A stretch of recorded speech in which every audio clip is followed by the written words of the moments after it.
Yo, kumusta kayo mga katormo? And for today's video, may gagawin na naman tayong shortcut. Ang gagawin natin shortcut ay simula dito sa Kalayaan to Commonwealth. Madalas kasi i-traffic yun sa circle. Kaya ito yung naisip kong paraan para lalo kayo matagalan.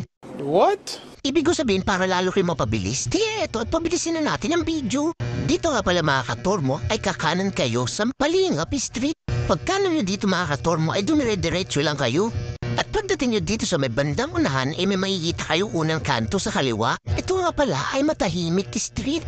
At ito nga pala ay nadaanan na natin. Kung napanood nyo yung long cut este shortcut ko, yung Kalayaan to Katipunan Avenue. Dito ay kumana naman kayo kung masama ang ugali mo. Dahil dito ay babait ka. Ito nga pala ay Mabait Street. At paalala ko lang sa inyo, medyo may hilo nga pala ang mga itlog nyo dito. Dahil maraming liko-liko itong shortcut ko. Para syempre ma-exercise din yung mga itlog nyo.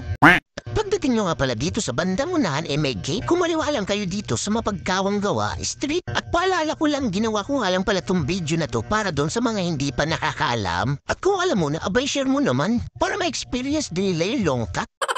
At eto na, pagdating nyo dito sa pinakadulo ay mararating nyo na yung pangarap natin lahat, maging maginhawa. Dahil ito ay Maginhawa Street.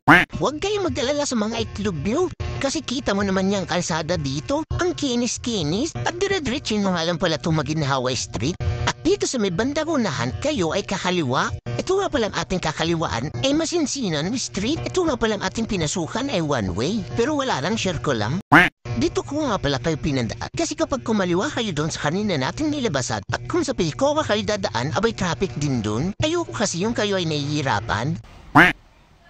At dito mga katormo ay makakarating na kayo ng CP Garcia Avenue. Ito ay kumaliwa lang kayo at huwag nga palang pasok ng pasok. Tumingin ka muna sa iyong kaliwa at kanan. Huwag kang piling lokal na naman dyan. Mahirap nang matsyempuhan. Paniguradong tanggal ang dalawang balot mo. Dire-diretso nyo nga lang pala tong CP Garcia Avenue. At meron pa ulit akong paalala sa inyo. Dito nga pala ay may madadaanan kayong hump sa gitna ng kalsada. Kaya mag-slowdown lang kayo dito banda. Bago ka makarating sa pinakadulo sa may stoplight, madali mo lang naman siyang matatandaan kasi kulay itim. Nilagyan nila ng espalto kaso medyo matambok pa rin ito. Ayan mga katormo. Kung mapapansin nyo yung sasakyan sa kaliwa ko, ulitin mo na lang kasi nakapass forward to. Turo mga din ng mga itlog ng lolo nyo.